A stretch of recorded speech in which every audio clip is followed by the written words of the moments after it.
Sony's amazing K-pop Demon Hunters. I have no idea how I haven't made a full-on video about this yet. Just the initial trailer, the preliminary review, the announcement of the sequel, and the soundtrack success, but not an amazing?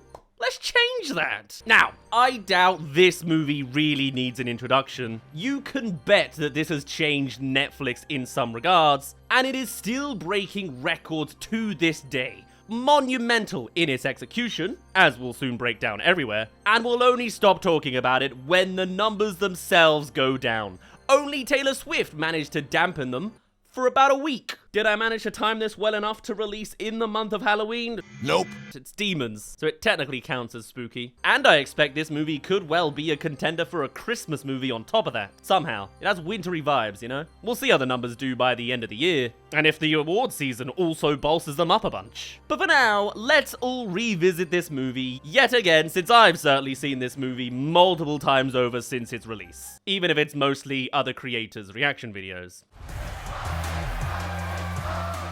And we begin actually quite subtly, as there's no big opener. It's literally just the slow growing sound of the concert crowd getting rowdier and rowdier. For a movie that will soon have so much emphasis on action, it's nice to see the movie willing to take a breath before we begin. Builds that suspense as we know that they've made something golden.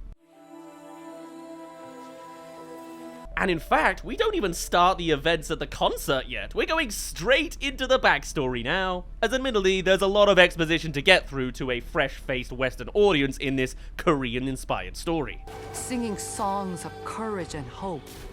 And honestly, seeing this flashback in full animation style just makes me crave a genuine prequel story set in the world of K-pop Demon Hunters. Already! It's great and all that this is modern and K-pop, but something like Mudong Demon Hunters, I think would be a great pitch. Anyway, enough gushing before we even see the movie. This is just a fantastically laid out backstory with so many show don't tell elements put together. Stealing our souls and channeling strength. Well, it's more show and tell, but we instantly get into the mystical folklore logic of this world. There are demons, they are bad. There is a generational role of hunters using the power of song to Protect our world.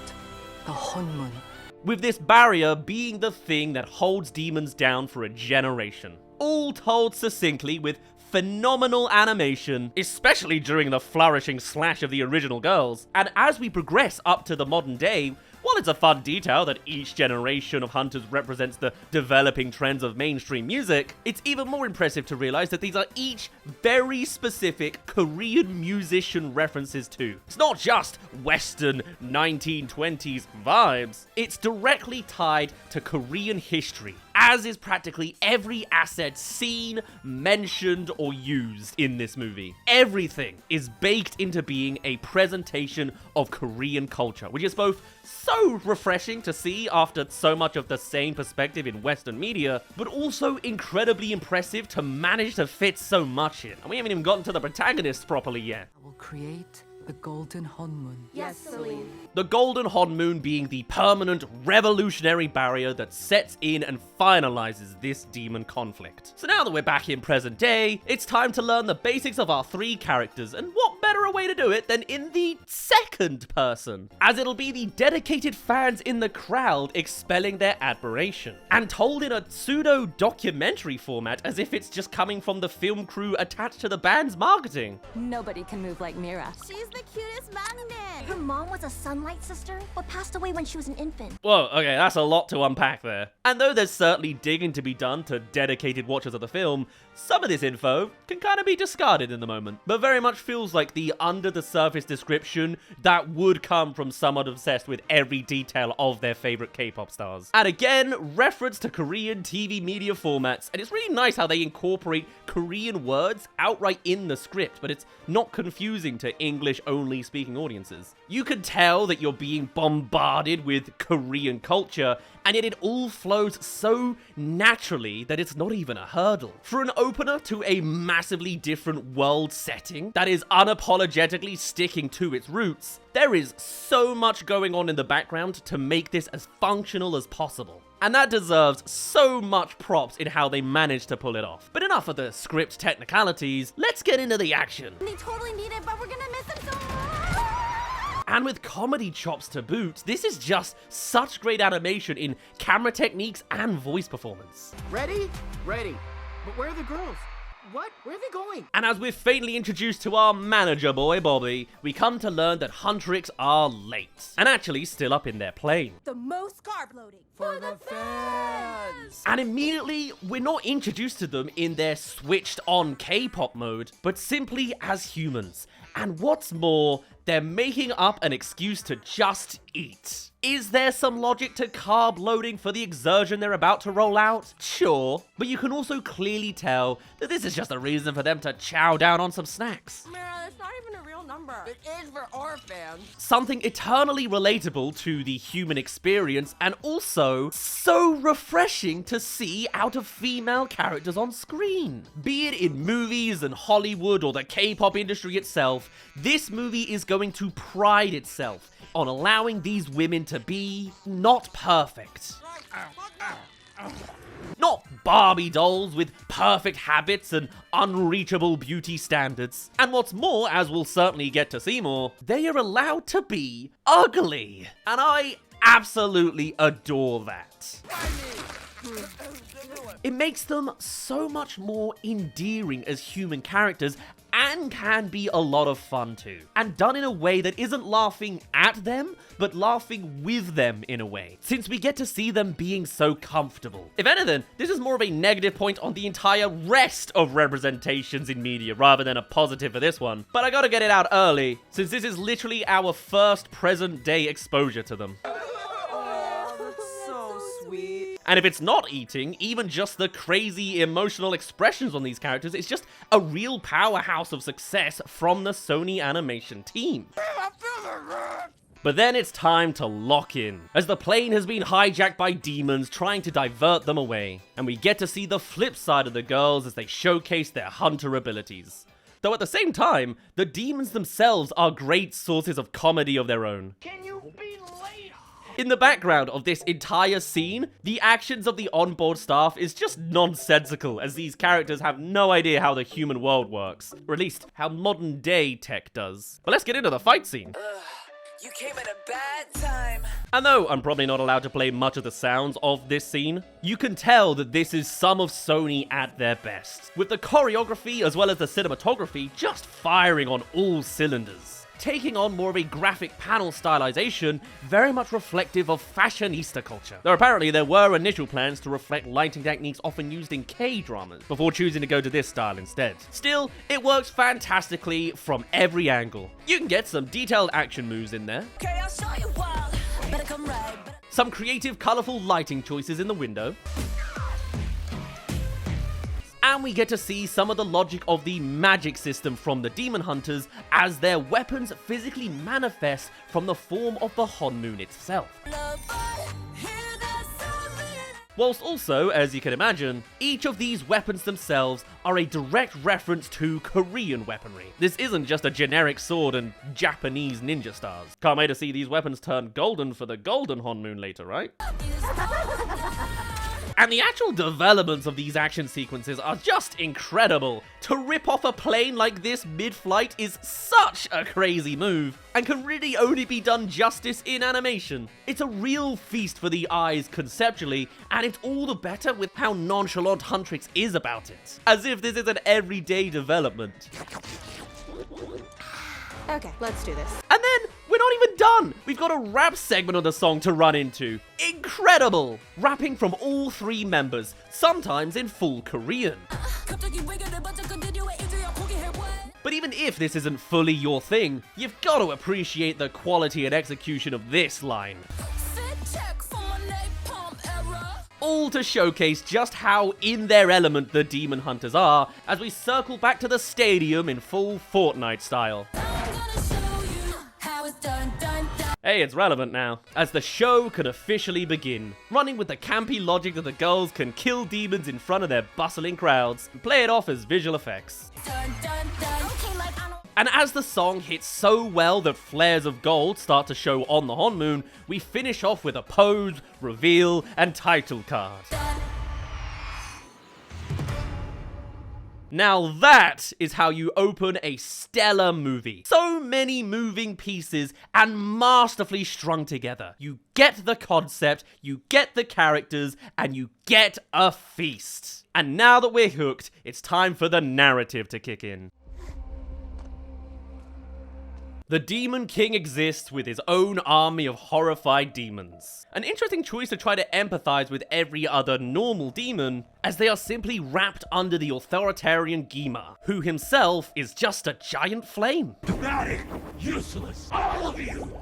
But it sets up our main villain pretty nicely, and leads into perhaps some nuance going on here, that it's not just strictly good versus evil for every single member of this species.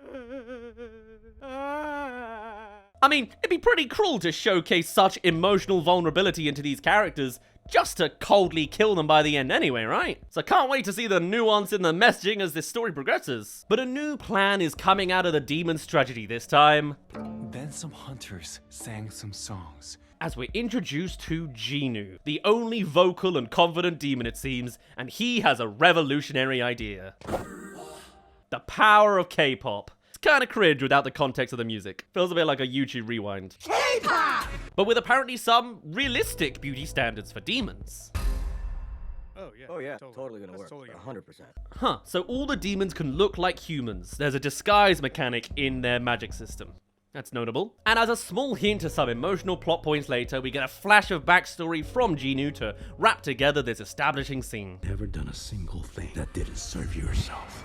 Super, solid, sweet. So back over to the girls, and they're taking a moment to have a break. Scheduled for a good couple of weeks after such a high. And nice little detail here, Zoe's pitch for entertainment is actually A list of 700 2-second videos I want you to watch all about turtles. Zoe is symbolically, intrinsically linked to turtles in this movie. It's on her pajamas, her fans hold turtle merch, and you could probably extrapolate that it links to her personality as well. And I guess Mira's is a llama? But otherwise, this scene is meant to be all about the... Oh, yeah. Yet again, another beauty standard for women being subverted, as the girls are all about getting lazy for a time. Impossible for the usual in this industry. Yet so nice to be able to see these characters being given room to breathe. Characteristically. Even if narratively it doesn't last long, it's still a semblance of their personality that we don't get to see in typical media. Just like the eating thing. In reality, Rumi has launched their next single, so it's back to work. But at least the response is human, and with some great camera techniques yet again.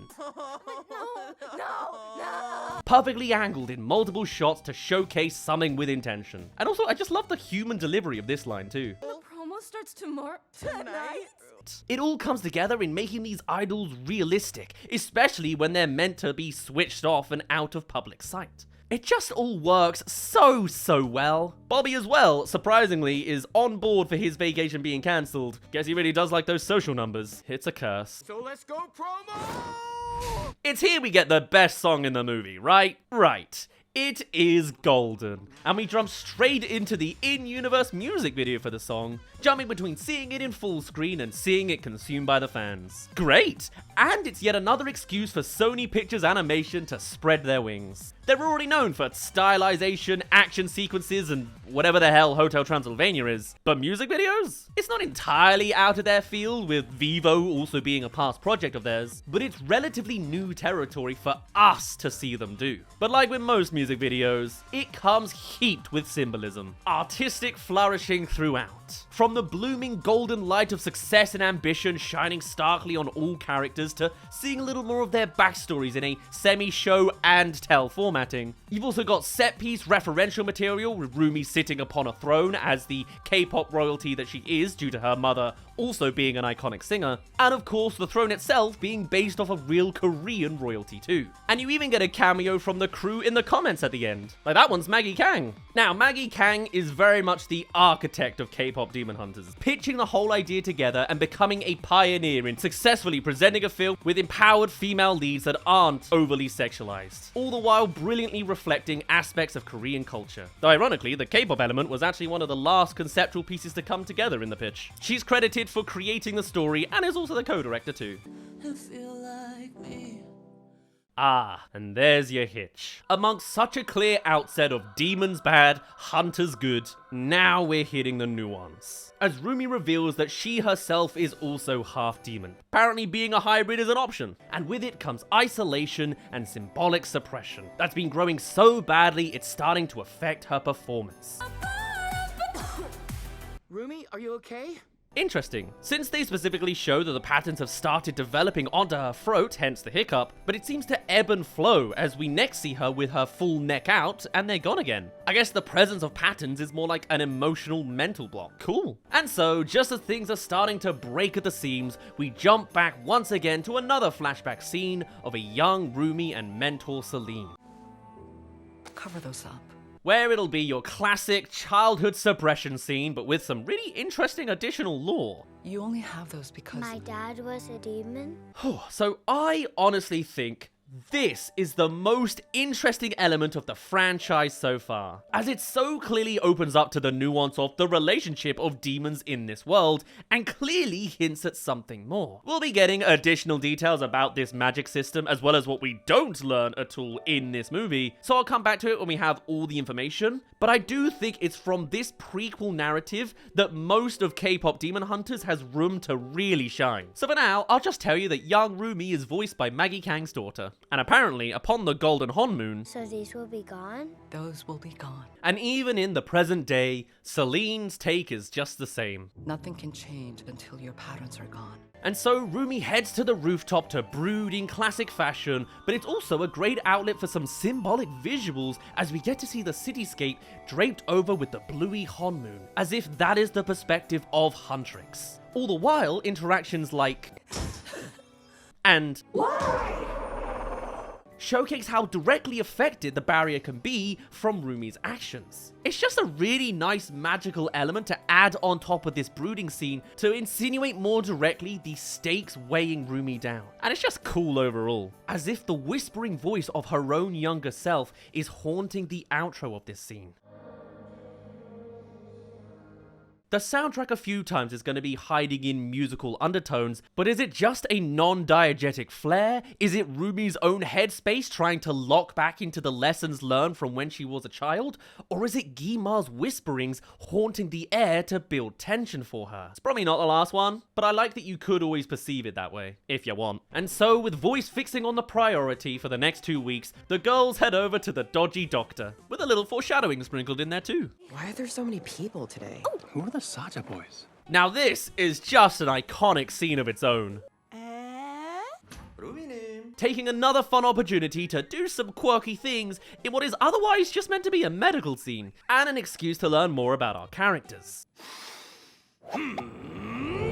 It's just a great delivery of some checklisting. No, actually I don't see. This dude is just a side character, and yet he's so memorable. Kinda like the Edna Mode of this movie. And by having all three in the room, we get to see more of their dynamic as a group and their interrelationships they each have. Ooh, emotionally closed off? She's also a workaholic. As we see the minor complaints the others have on Rumi, whilst at the same time allowing us to overstep into the other personalities as well. Eagerness to please. Maybe a little too eager. And more so than just listing out their traits, it's their reactions that cement their characters as well. It's helping me a lot. A lot of show amongst this telling scene, whilst also not telling us everything. There must be all sorts of theories from this doctor dude, right? He's got a picture seemingly with the demons in their unhighlighted form. He seems directly on the nose, as if he knows more so about the ramifications of patterns. I bet she refuses to go to the bathhouse with you. And even on the flip side, we actually don't hear about Mira's underlayers.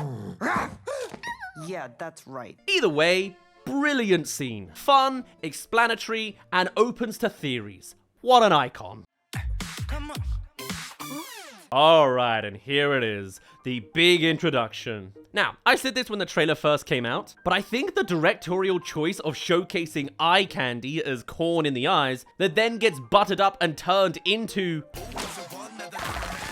to be absolute animated cinema. This is so inspired and probably never done before. Maybe there's something to be said that it probably wouldn't be taken so lightly if the roles were reversed, full wolf whistling cartoon style, like Jim Carrey's The Mask.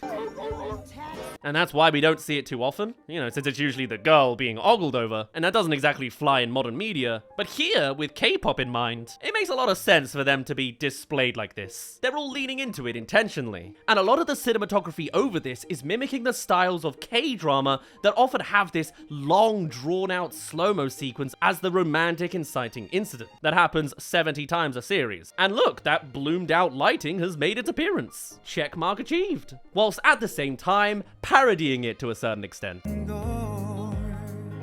As it's overly expressively making Rumi look like an idiot mid-moment too. Still subverting those beauty standards, even in nano time. All to wrap it up with the final subversion. Watch yourself. This ain't a genuine romance event. They're evil. A perfect reflection of K-drama, all for a comedic pivot in the plot. Nice. Every scene in this movie is so well crafted. Leading straight into the public Saja Boys intro, as they take to the stage in their own way.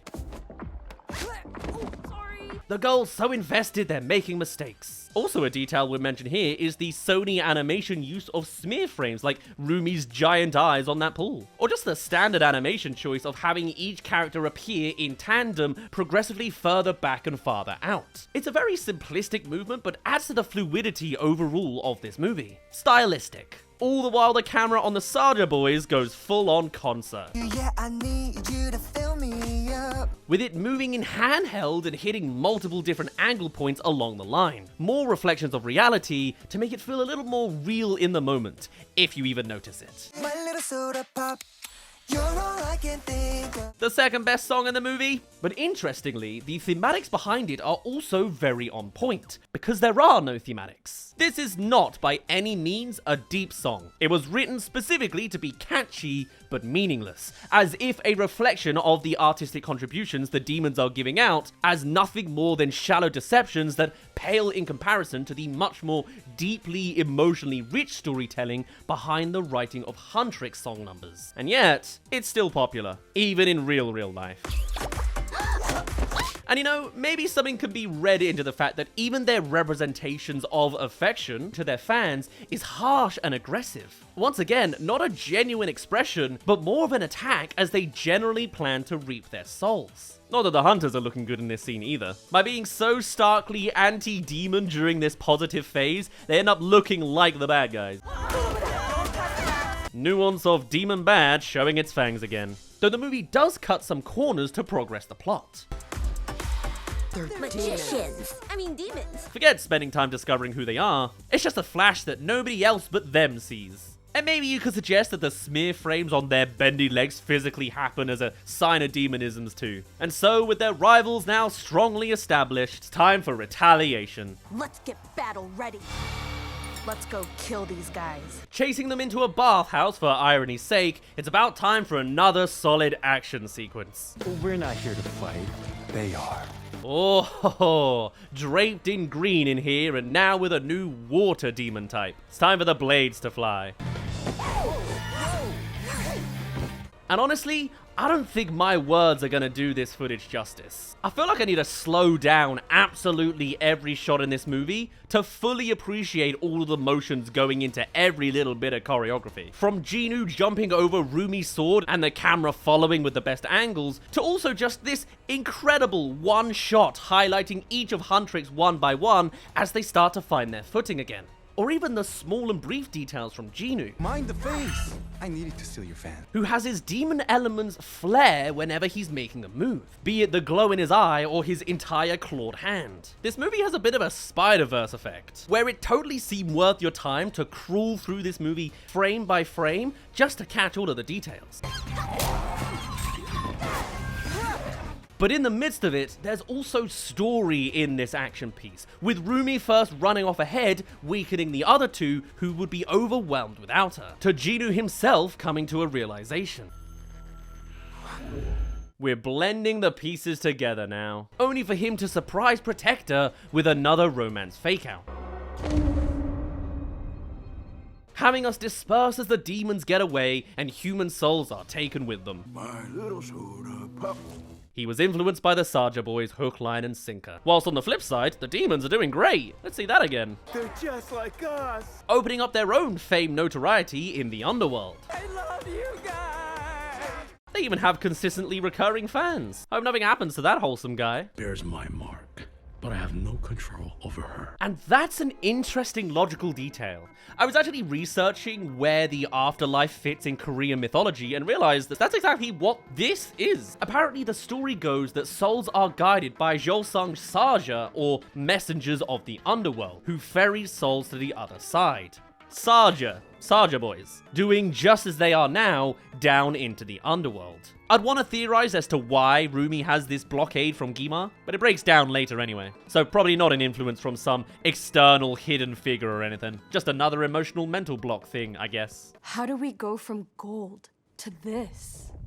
So now, with things going awry, the Honmoon itself is growing weak spots. So what's the next best plan? A diss track to expose the Saja boys. Alright, coming from a place of desperation, but totally makes sense from the perspective of these characters. And though this scene is once again a pretty small plot pivot of a scene, a couple of the choices are again so inspired. There is of course the big marketing one, making the girls expressive again. Again, great animation work and a little referential to manga-style facial expressions, but I'm also a really big fan of the double entendre from Bobby's perspective. Not the end of the world. Actually, let's briefly talk about Bobby, because he too is a wonderful subversion of the usual character tropes you'd see. While Huntrix have done a great job of being relatable and lax in a way typically unseen in on-screen females, and dodging the over-sexualization too, Bobby here would be the type of guy in this kind of dynamic to fall straight into the doofy, stupid male, meant to be the punchline to contrast against the powerful women. And yet he's not. He's a little clueless from his limited perspective, but not particularly more than anyone else in universe. And the girls don't coddle him or mistreat him in any way either. He is a respectable assistant with a cutesy phrase attributed to him. Hi, Bobby. And at most, the girls pretty themselves up to hide their true thoughts sometimes from him. That's about it. And that similarly is so refreshing to see in these characters. Being able to tell a subversive story whilst dodging the opposite tropes that sometimes come with those subversions. We love Bobby. What? But now we come to another iconic introduction. Derpy's their name. What year is this, 2011? And what's the bird's name? Sussy? I hate that. Visually great and based on Korean mythology, as you'd probably expect, but what's more, their small roles as messengers steal the show with these directorial choices again. Gotta love the bird's deep sighing that just tells you everything you need to know about their dynamic. But it's an invitation to meet Jinu, and so one incredibly silent parkour shot later, and here we are. I wasn't expecting a hug, but... This is meant to be a central relationship of the movie, with all of its nuance and conflictions, so let's finally get into it. I've been recording for an hour. Teddy bears and choo-choo trains? Choo-choo. You know, you can just call them trains. I think the choo-choo element is on you, Jinu. Either way, it's here we get to properly explore a little under the surface with Jinu, as we hear all of his backstory in becoming a demon. It's not just a species thing, it is a converted, cursed human. I'll never forget the first time I heard him, 400 years ago. Essentially, the way it works is Demon King Gima appears as a whispering voice in your ear and offers a deal of some sort. In the case of Jinu, it was pulling his family out of poverty. I was praised for my voice, even by the king himself. However, it eventually spreads across the body until they are shackled in a new oppressive class. Prisoner of Gima for all eternity. In this context, the patterns become a physical manifestation of being a demon, as well as... are a constant reminder of my shame. Wow, okay, that was a lot and very fast. But it is a great backstory with a nice first-person perspective throughout these older times. And, upon rewatch of the first half of this scene, really opens up to the miscommunication between Jinu's perspective and Rumi's circumstance. As from his position, she must have done something to become a demon, not be born with it. Then how'd you get the patterns? Do you not hear him in your ear? And it's an answer Jinu doesn't get in this scene. So it's a nice additional layer since he doesn't actually have all the info here. Yours are a reminder too of a shame of your own. Unless we'll reveal that she did do something as a kid. It's not the demon father's genetics, it's killing her own mother at the age of 4. Huh, and she actually does bin the choo-choo pajamas. Jinu really got under her skin with that one. But it's from here we start to montage the creation of the diss track Takedown. Takedown. That's the song. It's a takedown. All the while showing to us a little bit more of the new normal as there is a constant influx of demons every night for the girls to clash with. By day, it's a war season. Sometimes it's Saja Boys, but sometimes it is Huntrix still. Golden by Huntrix! And when it comes to the scuffles, Rumi is turning softer, looking for sympathy for the demons. Is Kima making you do this? But none of the others are seeming to bite. Huh. Considering there does seem to be genuine emotion sometimes, I guess Rumi just keeps getting particularly nasty soldier demons. But on a stylistic front, we've also got the motion synchronized to the beat of the music, which is a classic artistic choice. Take you out and it ain't gonna stop. Wait, that's the beat. Culminating in a daylight meet and greet. Keep a hold of your gifts before the venue takes them. Hey there, thank you for making it to the halfway mark of this video. Come subscribe if you haven't already for more amazing movie breakdowns. Or if you like K-Pop Demon Hunters, keep an eye out for our other videos covering sequel news after you're done with this one. We'll have K-pop stuff linked down below, but otherwise, back to the second half of the video. And I love the detail that the Saja boys were literally the ones waiting first in line overnight. I mean, they do literally have nothing else to care about. It's the first time the rest of Huntrix gets to talk with the rest of the Saja boys, and the jokes are just immaculate. I am not sitting with no Saja boy. What's up? But really, it's another clash between Jinu and Rumi, mostly covering the same ground, but opening up to rumors on the public stage and catching Huntrix's eye. Your secret's safe with me. Though really, what this scene wants to do is pull a surprise development for Jinu himself. As rather than dragging Rumi down to demonic, it seems the world has a pull at Jinu lifting for his humanity. I made this for you. Maybe listen to those voices instead of the ones in your head. Genuinely a nice little emotive moment that just fleshes out his character all the more. Maybe there are more to demons, just not the ones Rumi's been fighting, and there's very little screen time for all the rest of the Saja boys. Shame. Not that they seem particularly deep either, binning flowers with nary a thought as opposed to Jinu's more soft motion. And so with Rumi having second thoughts on this whole demon dynamic, and Jinu too showing a little bit of remorse, it's time to bring the two back together again. She wants to meet and she's late? And progress, she can now successfully sneak up on him now that he's not got the higher ground. And it's from here, Rumi's perspective on solutions comes through. You can be on this side when the Honmun is sealed, away from Grima. Running on the logic that the patterns will fade if you're on the right side, it's a sympathetic option Rumi has for Jinu. All the while, this scene is otherwise draped in romantic overtones. Date? No, ew! What are you talking about? She's not even my type. Oh, I was just yeah, trying to get the bracelet. bracelet. Whilst at the same time, we finally get to hit one of those messaging lines meant to be extrapolated from this movie. One of the points this movie wants to communicate. And it's a nice one. Funny thing about hope. Hope. Nobody gets to decide if you feel it. Maybe I'm reading into this line particularly too much. It's not exactly the iconic line of the movie, and it's kind of buried in a scene that's obviously focused on something else, but I think it's the closest we really get to a message that goes beyond the confounds of demons and hunters, and the power of friendship. But as Rumi finally explains how she got those patterns, I am a mistake. Jinu, in a very standard way, eventually retorts with, For what it's worth, I don't think you're a mistake. and that's the end of the scene. Kinda standard in most ways. A slight closing of the gap between the two of them, with plenty of shipping fan service in there too. That's the main point. Critically, it's fine. But for the actual fan base behind this movie, this is great content. Okay, bye. Yeah, bye. Now that they're doing nicely, time for Huntrix to do less so as Rumi finally settles on what's been irking her mind. It's the whole song. Oh, okay, great. She's not a fan of this hateful diss track at the same time where she's finding sympathy for the demons. And wants to controversially scrap it last minute. Great opportunity for Zoe's comedy chops. I might as well just tear these all Even if we wanted to.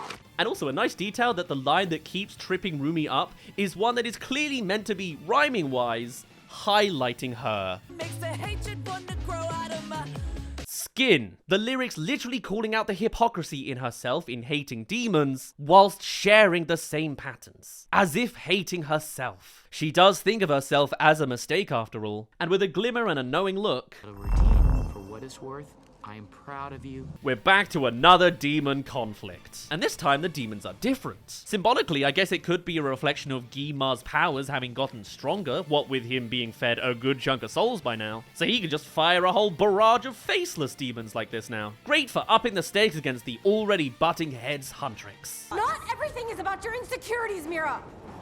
Oof. And obviously a weak lashing out. Now maybe it's true, or more likely it's Rumi lashing out because she's cornered. From here we dive into another take on Takedown, Huntrix singing mid-fight atop the train, which is just another great set piece for the visuals. But it's on the audio side that this scene really shines. Recontextualizing lines to strike at Rumi like, It's so obvious. A demon with no feelings don't deserve to live. right as she's falling down on the action front. But also, there's this little addition in there. You can try, but you can't hide. Who is singing that? Because I don't think it's these three. Sounds to me more like it's once again young Rumi whispering on the air. Just like at that rooftop brooding scene. More voices in Rumi's head pushing her down much like Guimar would like to do. Calling out her biggest shame. And just as the girls manage to somewhat pick themselves up, The passengers.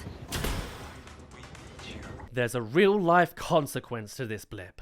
Anyway, we're back to Rumi and Jinu once again, them meeting up seeming to be a regular, comfortable occurrence at this point. It's not all business anymore. Just like asking about Sussy's hat. I made it for the tiger, but the bird keeps taking it. Apparently that was an improv line. Though Derpy wearing that tiny hat would be hilarious. Anyway, from here we're going full romance, with it actually having a literal effect, as from talking to Jinu, Rumi claims, Somehow, my voice is healed. a surprise feature of their relationship that alone seems to be settling the original conflict which had started before the Saja boys even hit the scene. From here though, they continue to communicate in song. Real romance song. Though it starts off with what I thought was Rumi walking entirely off the set for a moment. You say you're no good, but you're good for me. Now lyrically, this song is very much just about choosing to stick together as a pair, and taking the dive to forget their past and become free of their shames and shackles. We could be free.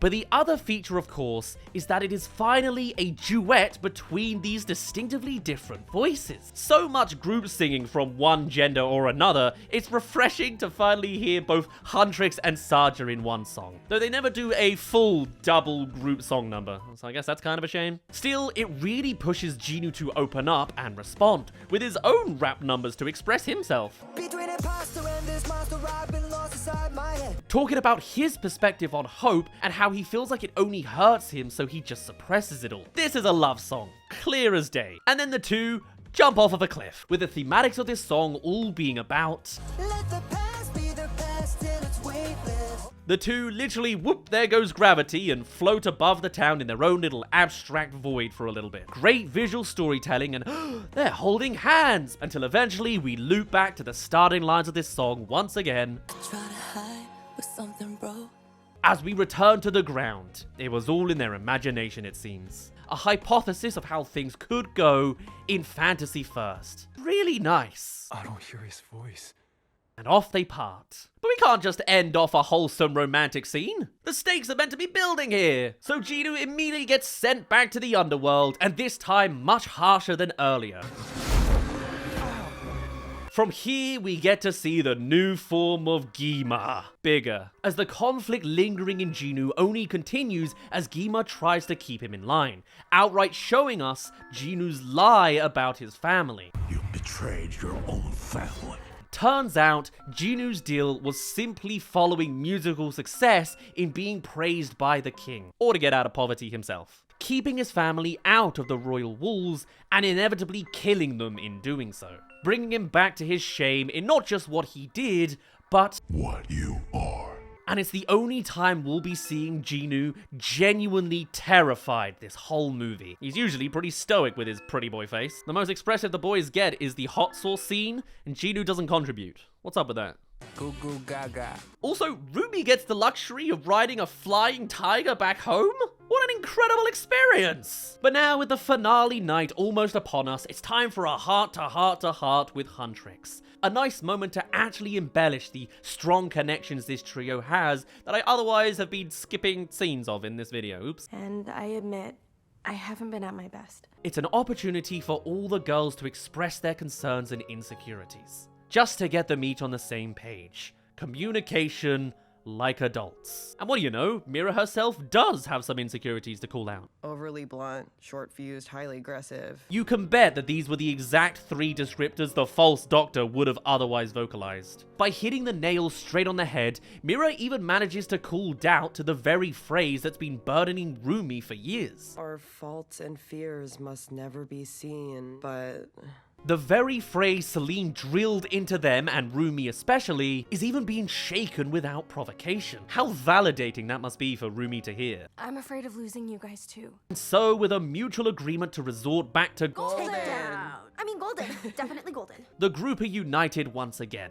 Not to mention an extra incentive. Maybe go to the bathhouse together? What? You mean the women's bathhouse? And so, we now have all the pieces ready to come together for a finale at the Clashing Awards concert event. Who will win? But one snowflake is probably the best. And somehow, by the powers that be, I learned along the grapevine that this line was just a random archive joke buried in someone's notes and finally used in this nonsense. And so, with the Saja boys on first and not appearing, The Saja boys are fighting. That means we're on now. it's Huntrix getting out on the first schedule, and it starts off pretty standard. I was a ghost, I was alone.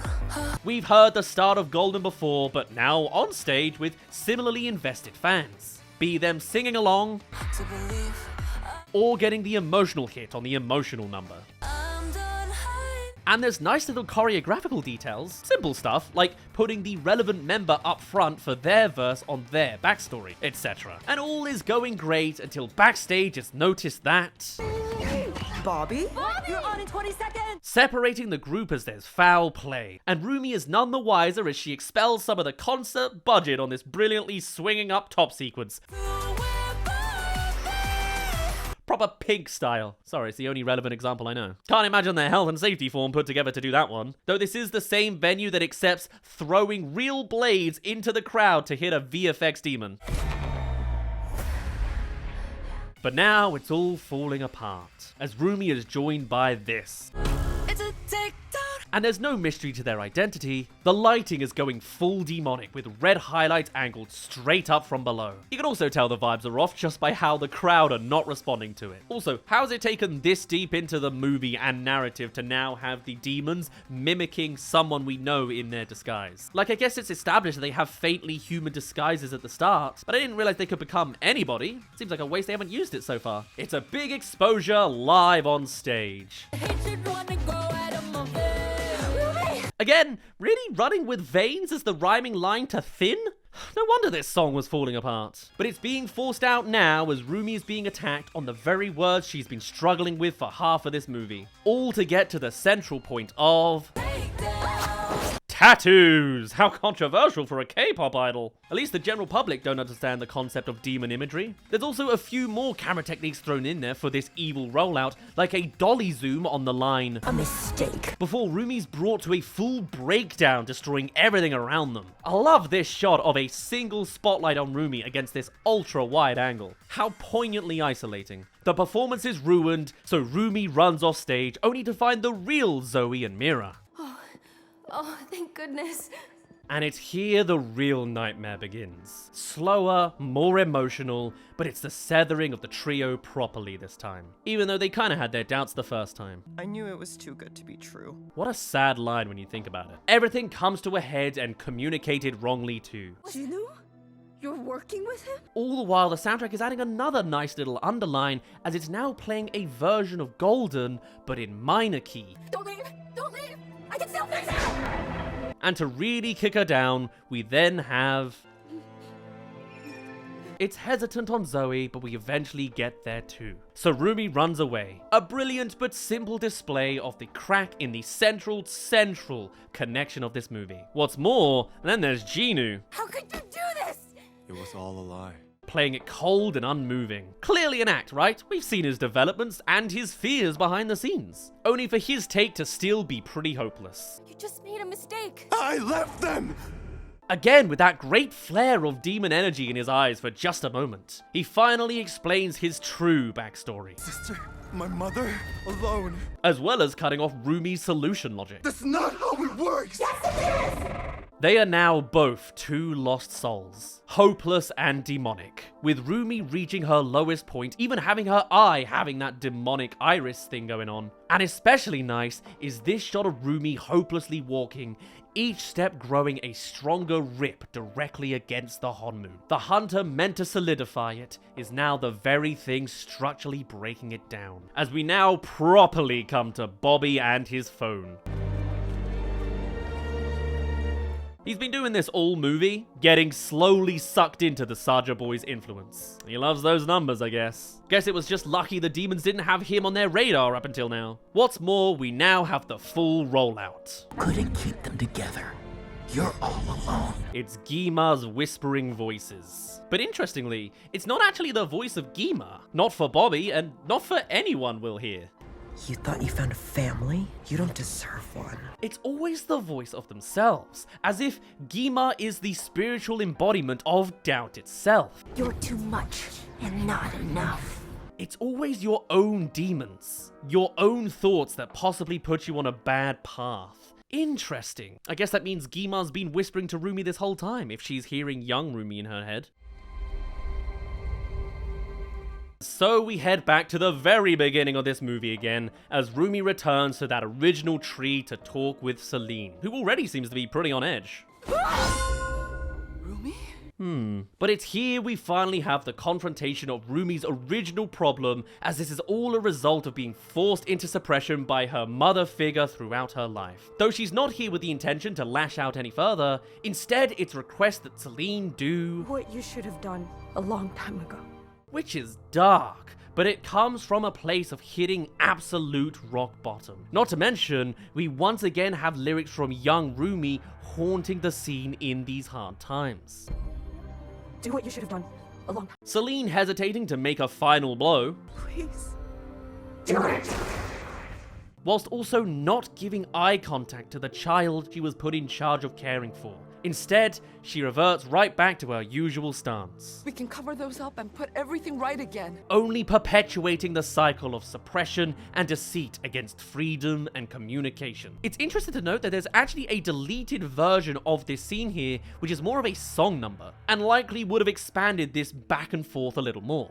Maybe coming to a different conclusion for Celine, but was scrapped due to feeling out of place on this current arc. And so, with despair turning to cornered lashing out once again, Rumi comes to the realization that lying is the only way to protect this Honmoon. Thus, I'm glad to see it destroyed. And off she goes. By the way, since we're back here, let's talk about that original flashback scene with young Rumi again. So by now we've learned that demons are actually humans that made a deal and went down a shameful path. This alone massively changes the context around the fact that Rumi's father is a demon. So relationships like this have happened historically. Okay, but you know what this movie teaches us? Nothing. Nothing more here. We don't come back to Celine. We don't address this familial conflict. We don't learn how they met, how old he was. Did he become a human during their time together? Who are they? Where is the eternal demon now? How is Celine connected beyond sister? Details of the promise? None of it. And I think that's a real shame. As I said before, this I think is the most interesting part of the narrative. With so many open questions and contextual ramifications, and yet this movie doesn't clarify. Is it not relevant to this central conflict somehow? What a shame. It sometimes makes it feel like this story is incomplete, as it so clearly opens up to the nuance of the relationship of demons in this world and clearly hints at something more. And to not properly cover it feels like an injustice. I don't care if it's just sequel bait. And we're not done with the start of the movie yet, as we opened initially with Huntrix's concert, and now the stadium is all Sargerified. Same venue this whole time. And it's the boys' turn to have a sold-out live experience, which they too absolutely nail. Play me on repeat, good on in your head. They even have their own rapping segments. Thank you for the pain, cause it got me going viral. Also, weird to hear them not singing Soda Pop. This one at least has symbolic meaning, but it's not very personal. Voice gets underneath your skin. They can rhyme with the word skin. All the while, it's the era of demons, as Guimard makes a visual appearance on stage, the width of the entire stadium, as well as the boys showing their full colors by this point. Crowd none the wiser. And just as they hit their high notes, Rumi makes her reappearance. When darkness finally meets the light. Coming back with her original childhood song, finally voicing the words that have been haunting her all movie. And ironic, since she's in her deepest pit of darkness as she meets face to face with the Demon King, a literal embodiment of light right now. And he comes out with all the loudest doubts in her ear, in his voice. You can't even fix yourself. To which Rumi just mindlessly agrees with, sounding to fall directly to Guimard's influence, until when talking about the Honmoon being gone. So we can make a new one.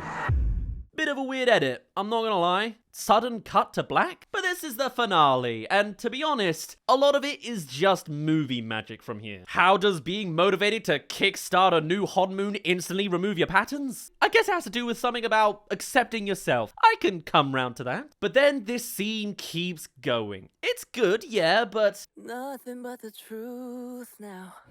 Darkness and harmony. Rumi's coming out with a new song number that magically strikes to her partners first and pulls them out of the hypnosis. Nice, sweet, and with some good lyricism. Another beauty in the broken glass. The song they couldn't write, this is what it sounds like. It's the truthful reunion song that finally brings our heroes together definitively. Admittedly, crazy magic that she could just improvise this masterpiece out and her friends can follow along, but all good, all good. And the camera is bringing out so many choices in angles to empower them all the more. And as they leap forwards with their new resolve, none of us are out here on our own. Thematically, it has some great messaging to bring it all together. The three slowly making their way to meet in the middle of this three-pronged venue. And then I'll be right here by your side.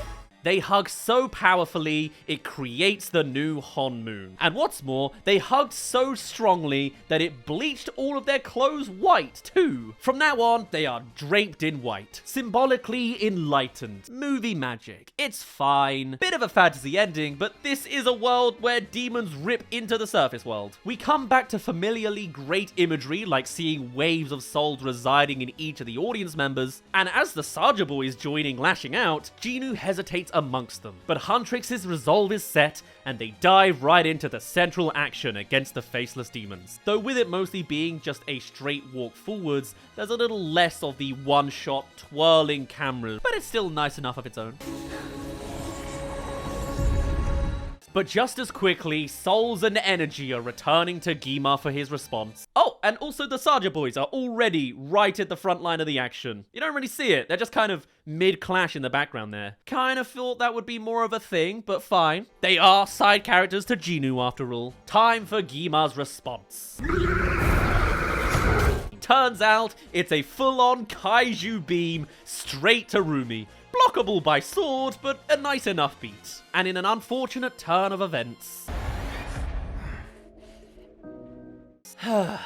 Jinu makes the sacrifice play. And that is a real shame. What a tragic character. So close to redemption, but has it taken away from him at the very end. Hey, I'm a Brit. I love a bad ending, so I can accept it. But we've come a long way since the start of the movie. We've gone through all sorts of progress against the nuances of demon bad, hunter good. So what's the enlightened conclusion this movie will eventually come to? Well, actually, we haven't seen Jinu die just yet, so let's get to that real quick. No, I wanted to set you free. That initial Rumi solution was still in mind up to this point. Okay, noted. So if a demon is just on the right side of the Honmoon, their demon elements might fade away, and they could be saved from the grips of Gima, the one who eternally traps wrongdoing humans of the past. Okay. You gave me my soul back. Now, genuinely, that's pretty sweet. It's not full romance, but it's as close as we get. An emotional chord, finding one's humanity again. And now, I give it to you. What's more, that very soul becomes the very thing that Rumi gets to use in order to fight back against Gima. Basically, it's the power of totally not a friendship. Wait, what? Soul power is a last-minute thing now? Okay, another dive into this fantasy, I guess. So, demon hunters can reap souls to become more powerful? Or is it the demon half that allowed Rumi to do that? Forget the logistics. Jinu is sadly dead, and Rumi is emboldened with her endgame swords. Hey, wait a minute, it's not even gold! What kind of finale is this? Oh wait, no, okay, this isn't a golden Honmoon. Right, it's a freshly new one. So does that mean we're gonna need to wait 5 more generations before this one can be solidified now? Do we even want to banish all demons if some can turn out like Jinu or that one hyper fan in the underworld? What was the nuance again? But with a single catastrophic slash, Gima is sliced in half, and the crowd are slowly unentranced and falling into Huntrixes instead. Souls showing in each of their chests, but being used for good this time around, as each member of Huntrix is similarly powered up by the souls of their fans, literally. Okay, cool. And as for that demon bad nuance... Oh well. That's the Soldier Boys dead. They didn't seem to show any remorse anyway, so maybe that's on them. Not that we really had the screen time to see it. How about that ever-flowing crowd of faceless demons? I mean, statistically, at least several of them could just be like demon fan down below. Humans who have lost their way and don't want to be an oppressed class with an authoritarian, fiery dictator. I mean, all of them seem pretty scared of him at the start of the movie. Do they get any mercy? Well, as Huntrix go full demon in their abilities, it seems, flying directly into the sky. While there could be room for them to lead all the demons out of the underworld and then extinguish Gima, thus removing their patterns on the right side of the Honmoon, that of course doesn't happen. And they simply kill them all. Oh, it was apparently daylight this whole time? This was bad weather ever since the awards clash began? Color me surprised. But yes, this is how K-Pop Demon Hunters ends. And while everything up to this point has been unabashedly amazing, no doubt masterful cinematic execution throughout, this ending, I don't know, it leaves a bit of a weird aftertaste. It's just so diluted. You know what I mean? All demons are killed. One was good, but he had to die too. What happens to the fan demon?